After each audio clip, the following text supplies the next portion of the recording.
Guys, welcome back to another edition of the Call Up Podcast. This is the wrap up edition of the show where I sit down with a couple of people. We have some discussions and we start picking their brains. This week, I got two guys from the KOD show in the building right now. I got Hirsch in the building. I know he's sitting there smiling right now. If you guys watching the live version of this right now, he got a big Kool-Aid smile on his face. But I'm gonna let the guys introduce themselves.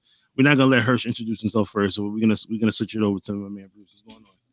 Man, we gotta keep it like we do it on the show. Hirsch, go ahead, hit them introductions. Thank you.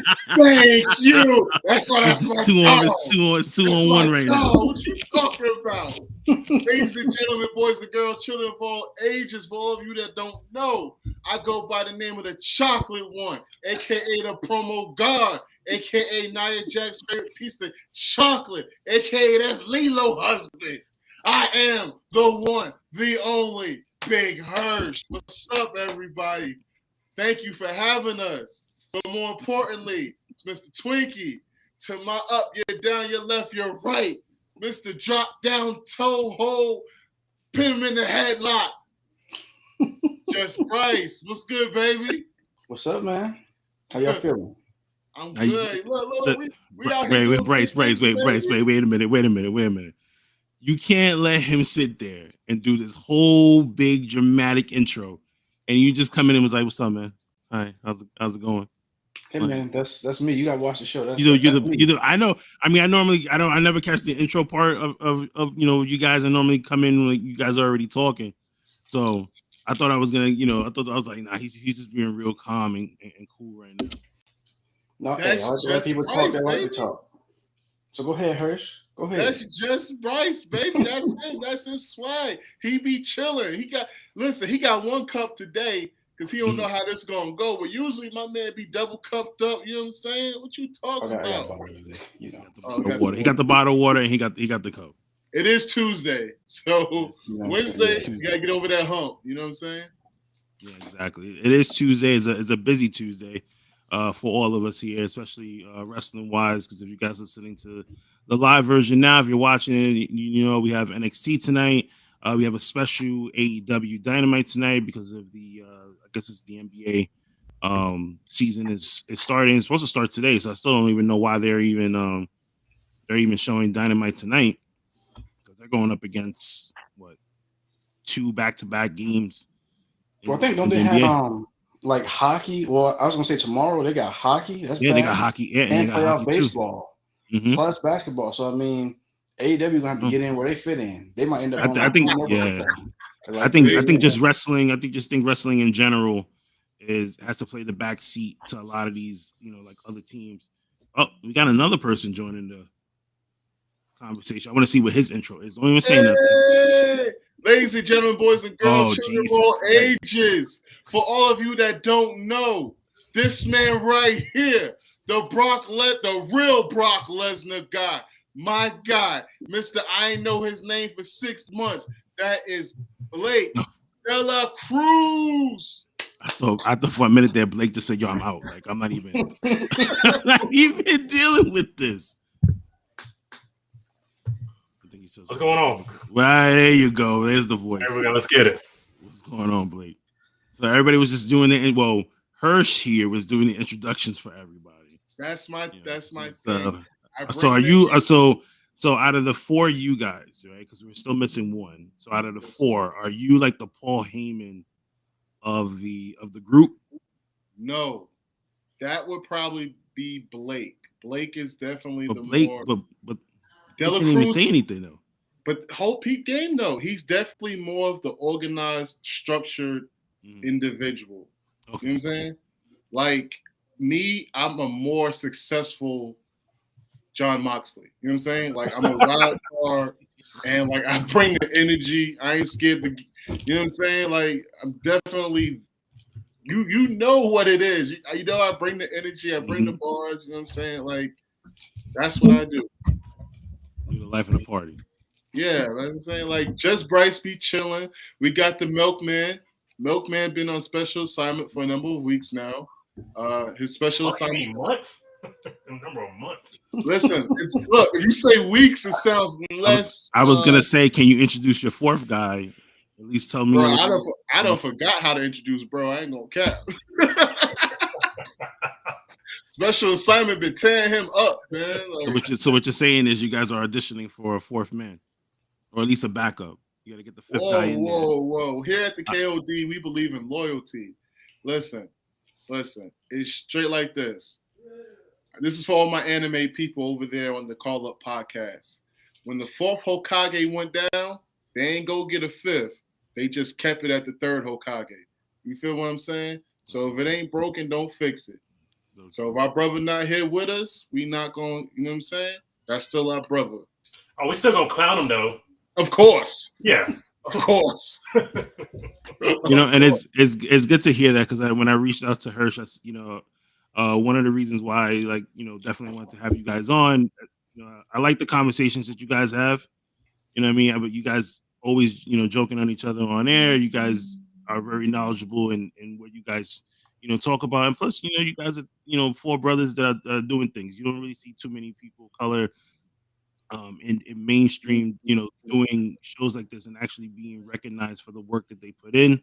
So, I like to give people their flowers while they're here, while they're doing their thing. So, and I always tell Hirsch all the time, when we go with our back and forth talk, I really enjoy the show, and it's just not bullshitting him and saying like, oh yeah, I enjoy it. Like I sit there, I subscribe to the YouTube channel, I watch the shows when, if I can't catch the live version of you guys, I sit there and I watch it later on, because I work nights. So a lot of the time in the middle of the night, I'm sitting there listening to everybody's stuff while I'm working. So, I really like the work that you guys do.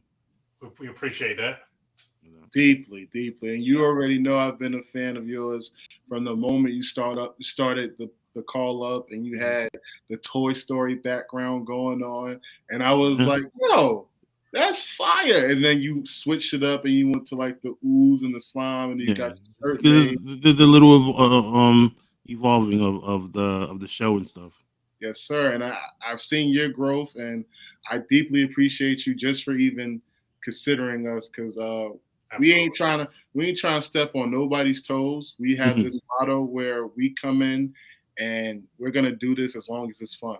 Once it's no longer fun, then that's when we're not gonna do it anymore. We have to have fun, because it's the vision we had was just like you said, like four brothers just kicking it and talking wrestling, and we would have these conversations years ago.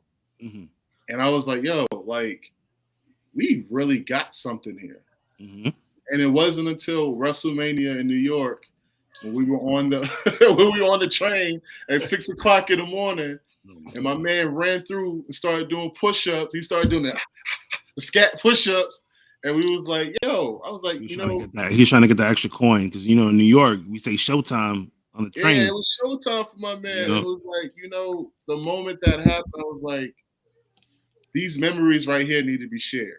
And that's what we're doing. We're just sharing and making memories together every chance we get. Absolutely. That's good. So we're gonna get into the topics. Yeah, I threw Hirsch 2 topics, and we was back and forth talking about stuff. And I said one of the things I wanted to discuss is the Triple H era of WWE. You have people who are creaming their pants for everything he's been throwing out. You know what I mean? And you have others that I speak to on a daily basis. It's just like, yo, is this what you're giving me? Like, I'm not happy with it. My co-host that Hirsch, makes fun of at times as well. The Puerto Rican DJ Academics.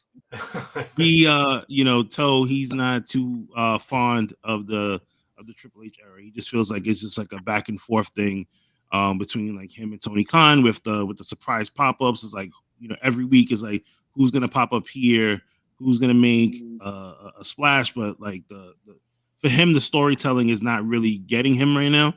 And you can tell with certain things, like especially when Triple H does interviews, he says, well, we're still trying to follow the same model as before, and then other fans just like, well, you need to throw that shit in the garbage and start fresh. Last night's episode of Raw was a shit show, in my opinion. I really didn't like it. I think the only good thing that we had for Raw last night was Bobby Lashley and Brock Lesnar. After that, I just felt like I just watched promos for the last 2 hours. I'm gonna kick it off to Hirsch first because it looks like he loves to talk all the time. So Hirsch, kick it off. Ain't nothing no different from our show. So go. I appreciate that, but I'm actually gonna hit the Dom pass to my man in the corner, Just Bryce, because he is our AEW specialist. Mm-hmm. So we're talking about Raw. What you talking yeah, about? we talking about WWE right now. I know, but like the way you presented it, because you threw AEW in there, you know what I'm saying? Like, I'm gonna dish it to my man and let him go for the jumper, and he gonna sink it because he actually got a jumper. So there you go, bro. That was a hell of a transition, if I ever seen one. Yeah, I mean, as far as like them surprise pop-ups, I think Triple H just really is expanding the roster back to what it should be. So I think the roster got incredibly thin under Vince, to where you constantly see the same people over and over, and you're not getting different matchups on a weekly basis. Raw at one point was like the same show, like the exact same matches, the exact same spots on the card. And just they would flip who would win, or if it was some kind of interference or whatever. So I mean, in that regard, Triple H is at least giving us fresh matchups on TV, and I think right now he's really just trying to sign back the actual talent that they released, and at least giving them a shot on the main roster to try to make up, to the fans, basically, to say, hey, you probably shouldn't have fired these people, and trying to bring people back. I mean, even with, reaching out to people that's still under contract with AEW, realizing they let go of, quality people.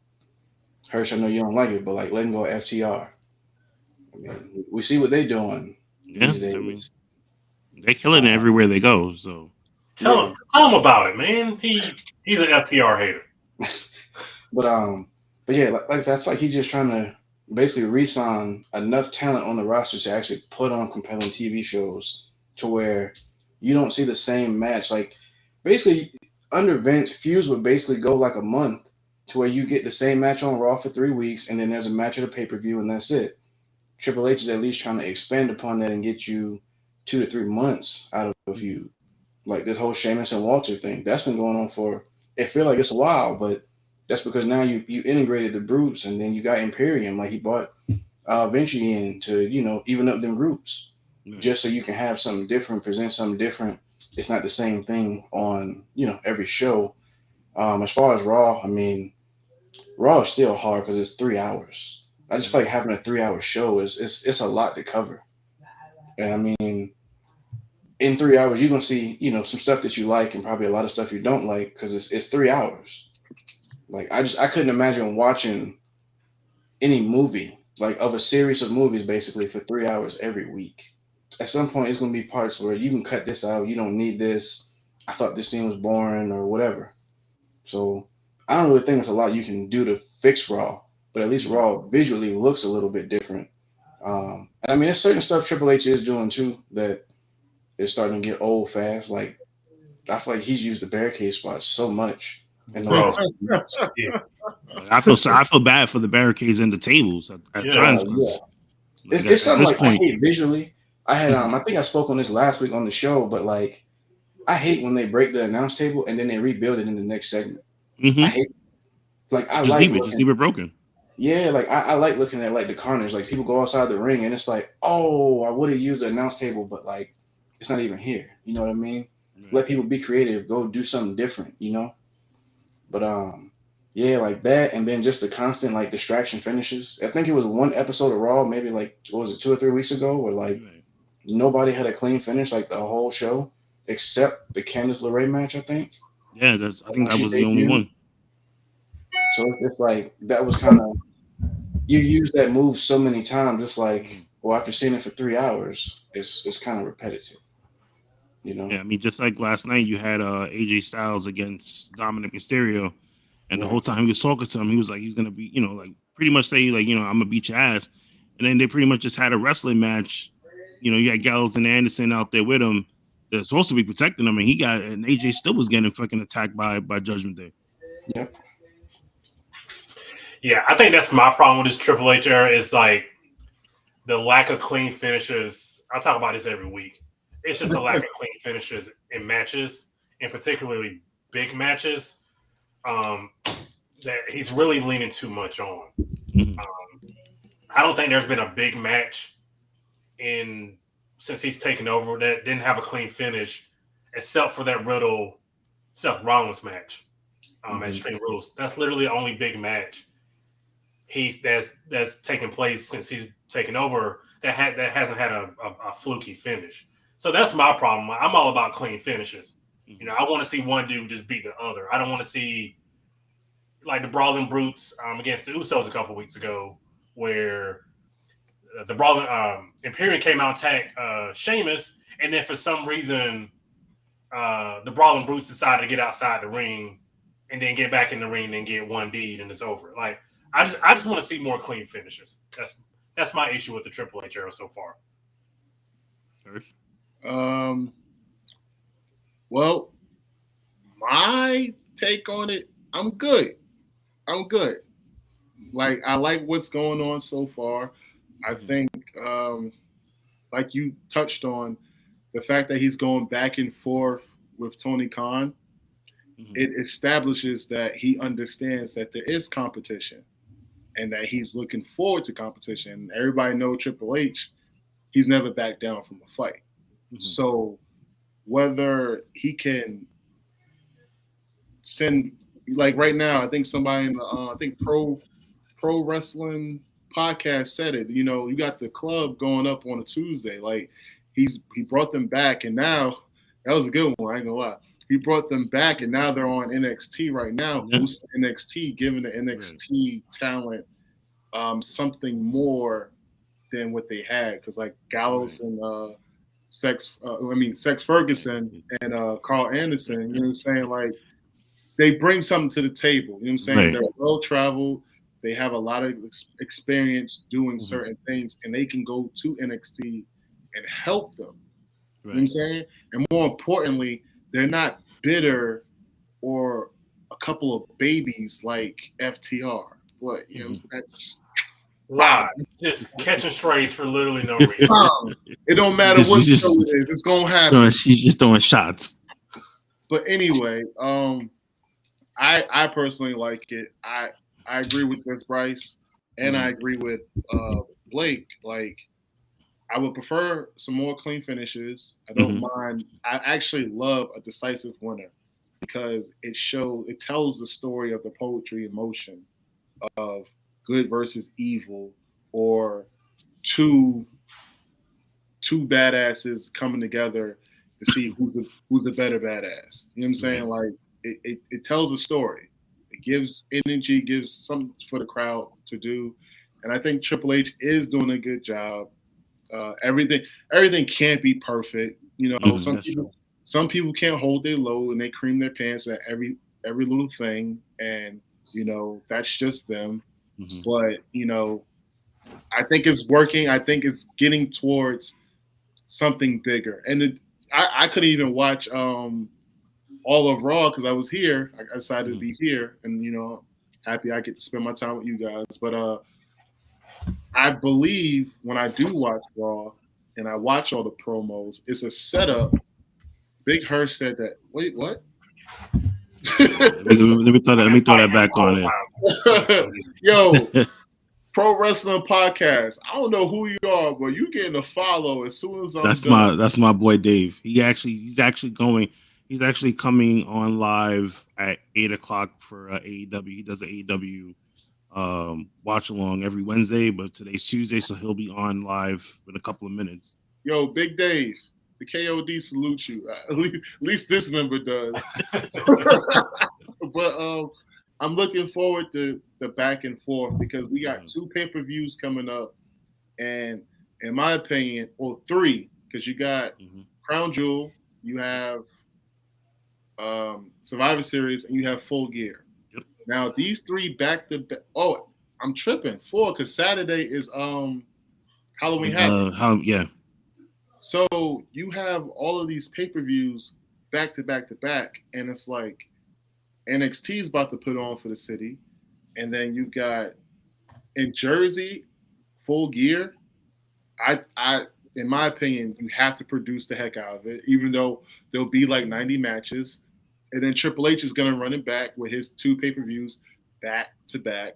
And we're going to see how he's going to put his stamp on these pay-per-views. I mean, I think now since Triple H has been taking over and they've been doing these, like these pay-per-views, they've been giving AEW a run for their money when it comes to stuff, because like Triple H knows what the fans want. And a lot of fans nowadays, they're more of the quick build, quick pop. Oh, okay, I haven't seen this person. Oh, that's great. And then they kind of just move on to the next person. You know what I mean? And see like what's gonna happen next, type of thing. Johnny Gargano. Yeah. You see, like now, everybody was happy to see Johnny Gargano back. Now you put him like in random matches to see who, he could fit with. Now he's kind of doing this whole thing with the Miz, helping out Dexter Lumis.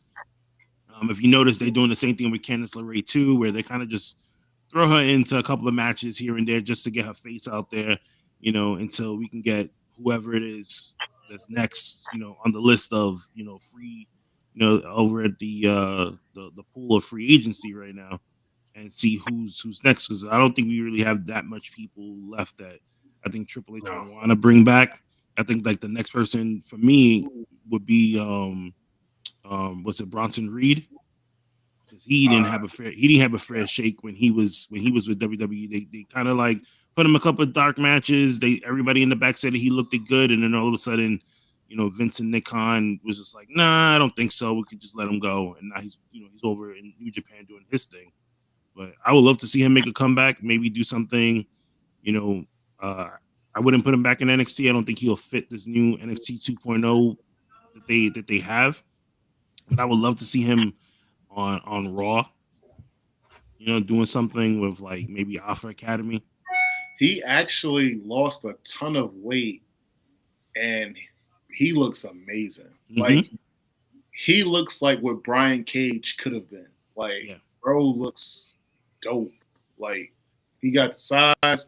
He lost the weight, so he's even faster because he's already fast for a big dude. So, and then imagine they brought him and Jeff Cobb as a tag team. I think that'd be beautiful. I think that would be dope. So that's just I also saw they were interested in bringing Mia Yim back too. So because she's done with that women's division. Yeah, because she's done with Impact. Yes. So, I mean, you can if you don't put her in WWE. I'm not for nothing. I would love to see her in AEW. I think she can help out the women's division there.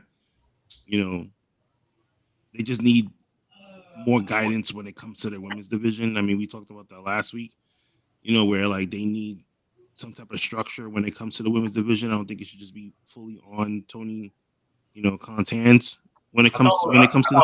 I thought it was something Kenny had his hands in. I know he's not there, at the moment, but I thought he was a big proponent of handling the women's division. Right. I know he's a big fan of the women's division and trying to push for it, but for the most part, from what I was reading, it was like more, Tony's like the man that writes everything when it comes for this company. You know what I mean? It's Tyler Perry. Yeah, pretty much. Okay, Tyler Perry. Well, I just want to add to that. I think the women's division AEW is horrible. Mm-hmm. That's just my opinion. I am a fan of their women's division. However, I'm just not a fan of the way it's operated. Right. I think they have some great female talent. However, you can't put everything on Jade to be like. I want Jade to succeed so bad, but it's like it's not working because she's being her, but I can't believe her because I don't believe her wrestling. Because she can't wrestle. I was trying not to down the queen, bro. But you put it. Listen, you put it like this, just like I told somebody else. I said if you go back in the day with WCW, right? Goldberg he wasn't great. Exactly. But they made him look unstoppable. Why? Because they put him in a ring with everyone. It wasn't matter if it was the last guy on the card to a top star. They made sure Goldberg had a match every single week, and I think that's the issue that they should be doing with Jade. I think they need to do that. Make her into that female Goldberg, put her out there every single week. You have a roster of women. He pretty much Tony took all the women from independent wrestling, put them in a database, and he just plucks them out and puts them on Dark Elevation and whatever other shows that he has on YouTube. And they do these quick 2 minute, 1 minute, half a minute matches, and then that's it. Where you can keep feeding them to Jade, make her look strong, and then build someone up to take her down, and eventually move her on to something else. They had that. And with Goldberg, they put him in the ring with like seasoned professionals, like guys who know how to work a match, like Kurt Hennig. So, and that also helps too. But there's not that type of guidance in AEW where someone can lead her to a halfway decent match, because basically in all these matches she's kind of carrying, and she's just not at the point where she can carry a match. Exactly. Everybody they put her with has an extra 6 months of experience over her, a year, 2 years maybe. So I mean, the way they've been building her, I don't think doing that Goldberg model works in today's climate of wrestling, because I feel like it's predictable. The people don't want predictable no more, because I mean the curtain's been pulled back as far as you can go with professional wrestling, to where hey, this dude ain't really an ass kicker in real life. He's just portraying one. So like, you can get this across just put on a couple of matches or whatever. But like, Jade already looks strong because of how she physically, like just how she looks. She's so different from everybody else on that roster in both stature and physique.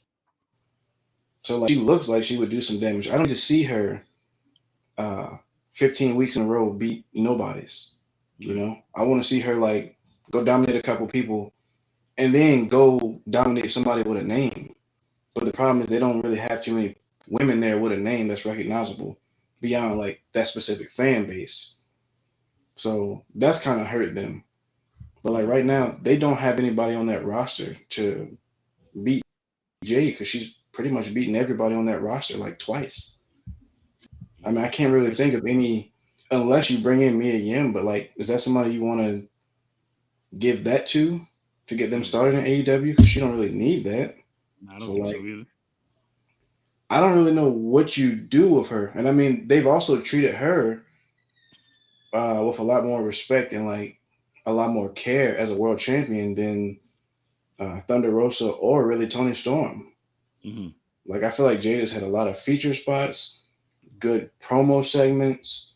She got a catchphrase. Yeah. So, which are starting to mute now. I've noticed the last couple of weeks.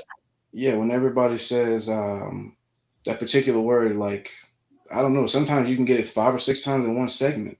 I mean, I don't know what they thought was about to happen, but I mean, even still, she still got, something going for her. And I don't know of any other woman on the roster that even has that. Paige kind of came in and took Swerve's thing. It used to be Swerve's house. Now apparently it's Paige's house. I think it's still Swerve's house, but well, I think it's Soraya's house. I ain't gonna cap. Listen, until she does something that's worthy of talking about, I'm still gonna say it's Swerve's house. You coming into New York City, where we're hyped up as it is when people show up, to stand there and put your hands in the air and wave to everybody, and then cut a shitty ass promo the following week where you say you're nervous. Okay.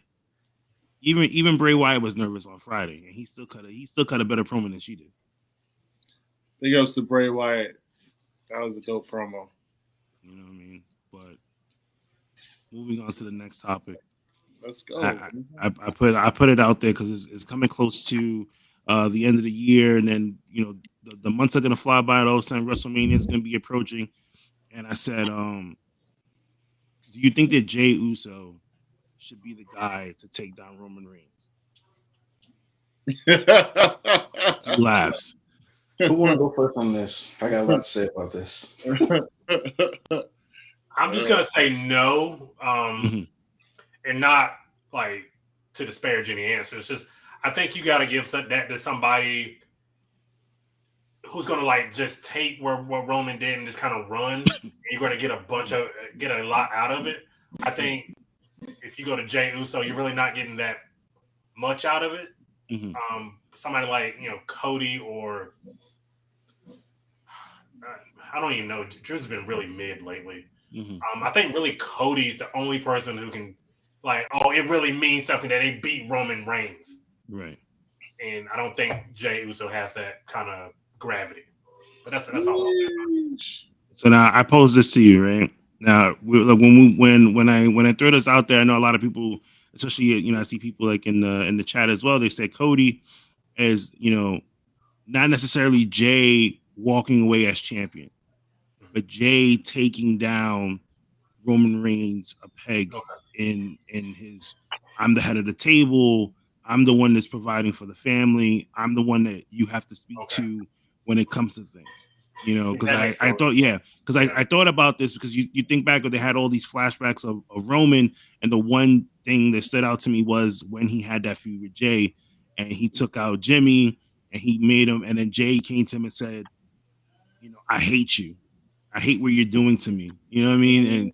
And everybody laughed at that. I posted it on Instagram, and and everybody's just like, damn, I mean, they laughed at the captions that I put, but at the end of the day, you look at it, and you're like, remember, he still has that, in the back of his mind, like, this is what you did to me. You made me fall in line when I didn't want to fall in line.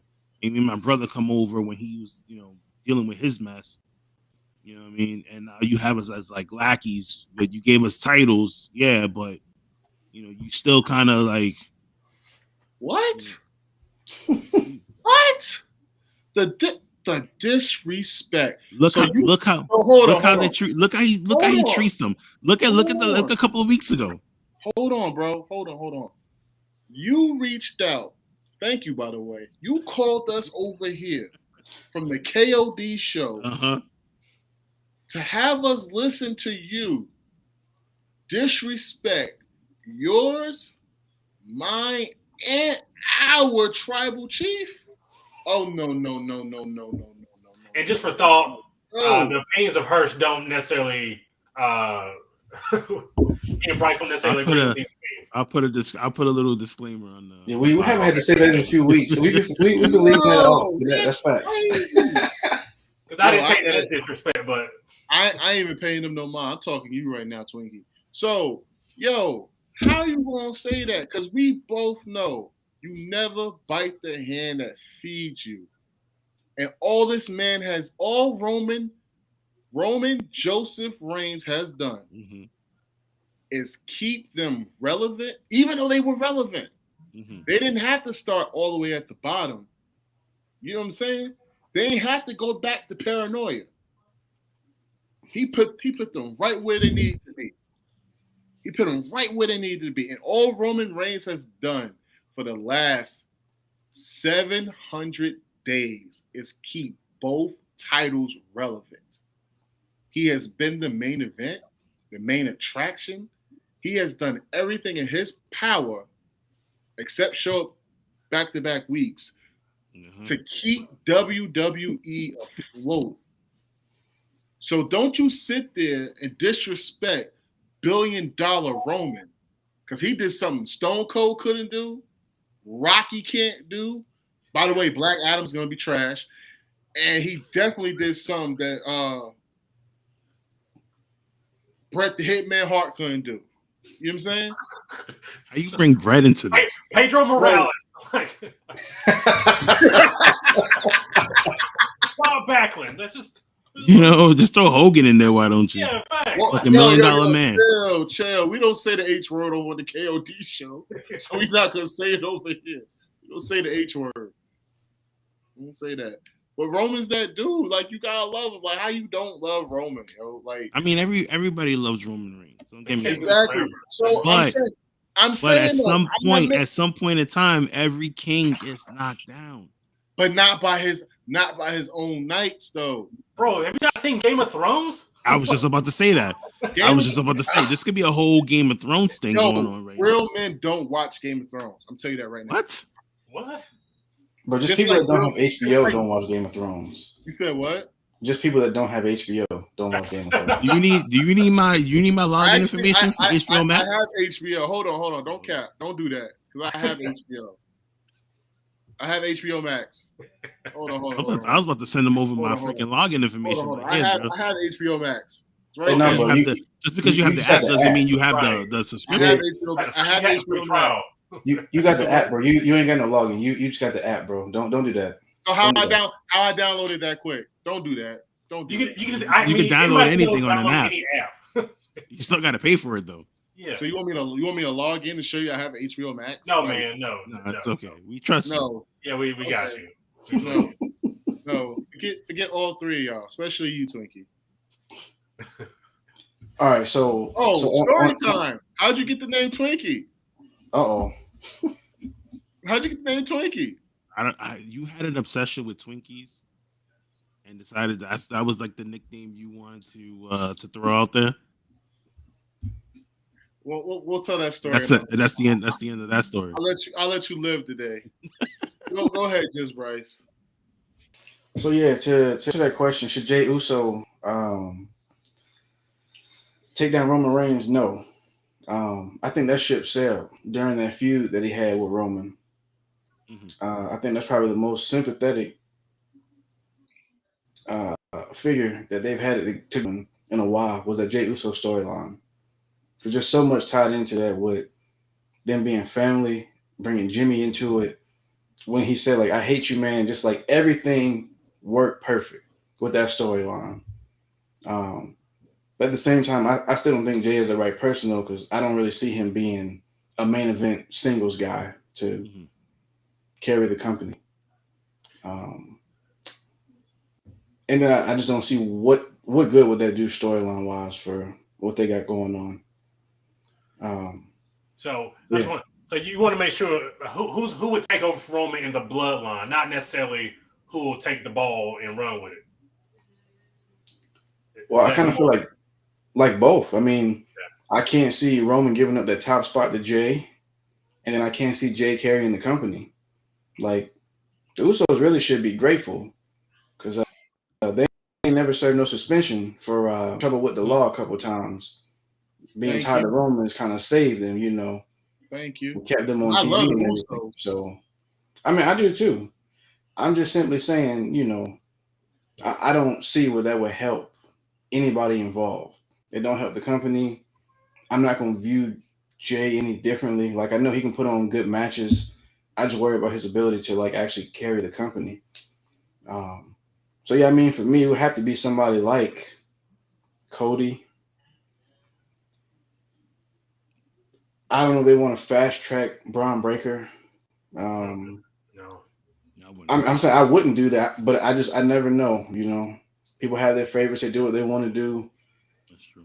I'm trying to think, is there anybody else really on the roster? Braun Breaker looks like he manages 2 Dairy Queens in South Harlem. Damn, out of all places, South Harlem.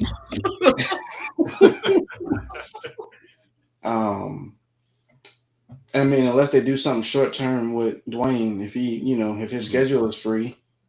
I mean, they said his schedule is free. He doesn't have any movies going into 2023 that he's making at the moment. Like, I mean, right? He's just he's just promoting this. Right, but promoting Black Adam. All that could change. All that could change, like, very quickly. But yeah, I don't really see a whole lot of options right now. But I think ultimately, like, the downfall of the bloodline is probably going to start with the Usos dropping the tag belts to lead to some kind of dissension, to put doubt, to just kind of play into that. That's a whole storyline by itself, like the rise and the fall of the bloodline, right? But yeah, I think Jey should be that guy. I, again, don't see what else going to help him at all. Because I feel like as soon as Jey, if he had the belt in a rematch with Roman, Roman's going to beat him quickly. It's not going to take, 15, 20-minute 5-star classic. This gonna be like a 5-minute actual fight. Roman gonna get the belt right back.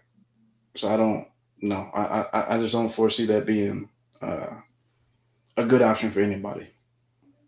Yeah, because if you're gonna put The Rock and Roman at Mania, then you have to have at least Roman drop the title before then. Because if he's still a champion going into Mania, we already know what the outcome is going to be, where Roman's going to end up winning. Because you're not going to give the belt to The Rock, especially if he's more Hollywood than anything else. Yeah, so I definitely could see a situation where The Rock wins it at Mania, shakes hands with Roman, gets attacked, here come a cash in. Or if The Rock cuts a promo or whatever the next day, Raw, somebody's going to cash in. Like, I think ultimately that's probably going to be the end of how Reigns loses the belt. Bro, somebody's going to end up either are you beating still on him this and getting Austin cashed Theory in. cashes in on Roman? No. I was going to say, I feel like Roman will probably get beat, but then they'll use Money in the Bank to beat whoever just won the belt. No, I think if somebody beats Roman, it's got to mean something. And if you cashing in on him, that really doesn't. That's not a way to end a 800-day reign. Like, it has to be somebody taking it from him, not somebody just kind of easing into it. It has to be a fight. It has to be taken away from him. Basically, it has to look like Game of Thrones. We're going to go right back Thank to you. it.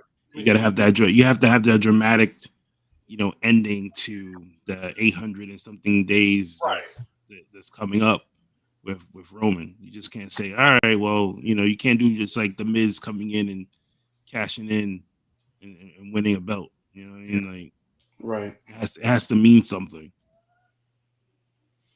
Yeah. I will say this. This is just my opinion. What? Wait, he just said it's like, here we go. What? Didn't even let me, put the mag in. Goodness. So, this is just my opinion. Big Hirsch here, of course. Roman has 2 belts. He has the Universal Championship. He has the WWE Championship.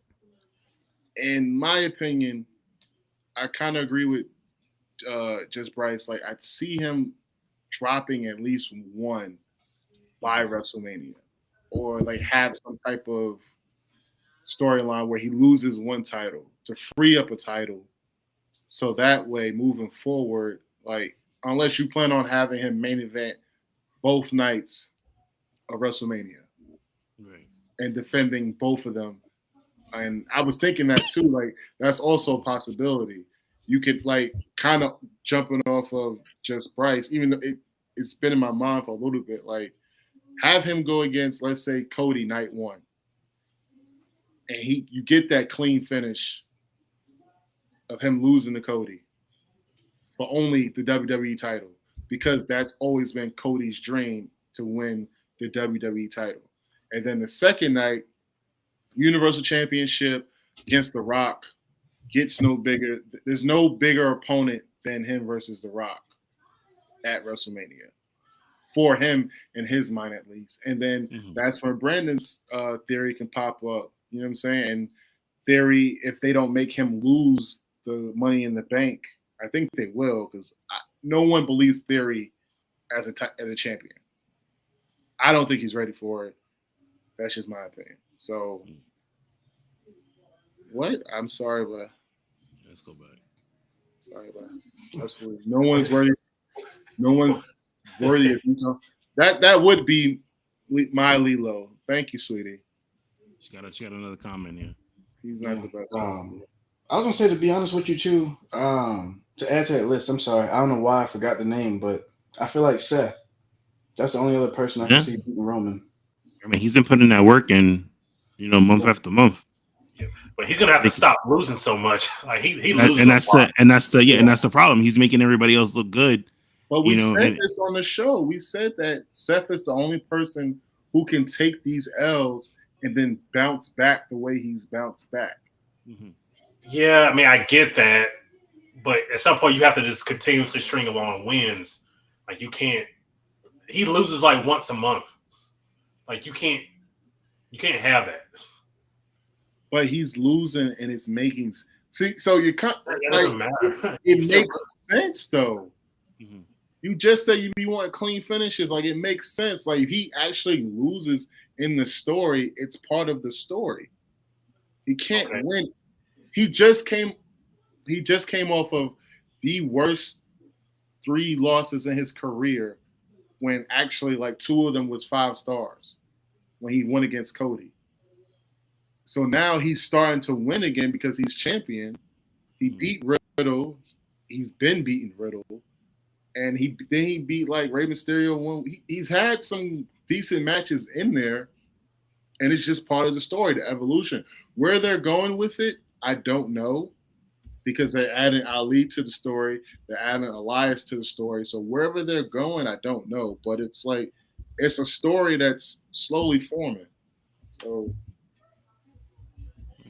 only time will tell now to see where each guy that we mentioned is gonna go into. You know, we got Survivor Series, we got Royal Rumble. We were supposed to have day 1, but that got canceled, and then we go into like the road to WrestleMania, which looks like it's gonna be coming here any moment now because the months are flying by. Are you going to WrestleMania, sir? Yes, I am. I'll be there. I fly on Wednesday. See you this time? I mean, you have my number. Just call me and let me know. And no, we'll I did that. up. I did that. And you was like, that was when you was here. I had the kids with me. No, not in New York. When we was in Dallas, I was like, "Yo." But I was only in Dallas for one day. I went in to go meet Austin, and then I flew back home. I'm at the hotel. I'm getting some Twinkies, and I'm going to get some beer. And then you just disappeared. Twinkies and beer. You knew exactly where I was at. You could have came through to the event. It was right there. It was right across the street. From where? From my hotel. It was right there. That's where I went. Where was your hotel? Wherever the event they had for Austin. I literally had the hotel right across the street from the event. Oh, so all I had was Uber. That was it. I didn't know where anything was, and we were a clean shot in both directions from the convention center and the what's it called? The American Airlines Center. Okay. So in both directions, they were like a mile walking. Mm-hmm. So I have no idea. I think you were like on the other side of town. Yeah, I wasn't in the city where they were holding all the events, because that event that they have in Austin was I think they said it was like 45 minutes away from a lot of the stuff that was going on. So like certain people was hitting me up too, where they was like, "Yo, like you leave tomorrow? Do you want to hang out tonight?" And I was just like, by the time I got out of that Austin event, I was already done. I was like, I'm going back to my room, going to sleep. I gotta catch an early flight because I caught the first flight out going back home. Yeah, no flights were leaving like at 6 o'clock. Yeah. Mm-hmm. Yeah. So you had to be up by 4. So yeah. Sheesh. But I'm gonna let you guys go. It was good having you guys on the show. Good conversation. For the people who I know, I got a couple of people that already listened to your show, but for people who are listening to the audio version of this, let everybody know where they can catch you guys and what your socials are. Hirsch, I'll start off with you because I know you know. I wish you would show my brothers some, a little bit more respect, sir, because in this faction, we are all one. So I'm gonna mute him now, and I'm just gonna go to Bryce, and I'm gonna let him talk first. That's crazy. They did my man like that. I need man. Y'all can find us social media. Everything is the KOD Show. Hit us up on Instagram, Facebook, YouTube. We usually have a live show Wednesday, some point after 9 o'clock. Mm-hmm. Life happens. Yeah, we usually say 9:15. Yeah, we try for 9:15. Sometimes it might be, 9:20, a little bit after. Right. But we as long as you guys get on. I'm sorry, what was the question? I said as long as you guys get on. Oh, that's facts. That's facts. And then, hey, if anything really crazy happens, we might have to have a extra show or something on Friday. Mm-hmm. Or, if we get a attack from Bacon or something, we don't have a show Wednesday, we'll definitely have a show some point during the week. But, we put everything out on our socials, Instagram, Twitter, Facebook. And Hirsch, go ahead, drop that line, man. There you go, Hirsch. You're unmuted, by the way. You've been unmuted. But go ahead, let the people know. Come on, Hightower. Wow. Wow. I done lost everything just now with the blatant. Wow. My man sitting there. What kind of shirt you got on, bro? What This is is that? this is Thor: Love and Thunder. Thor: Love and Thunder. You know what? I ain't gonna say what I was gonna say.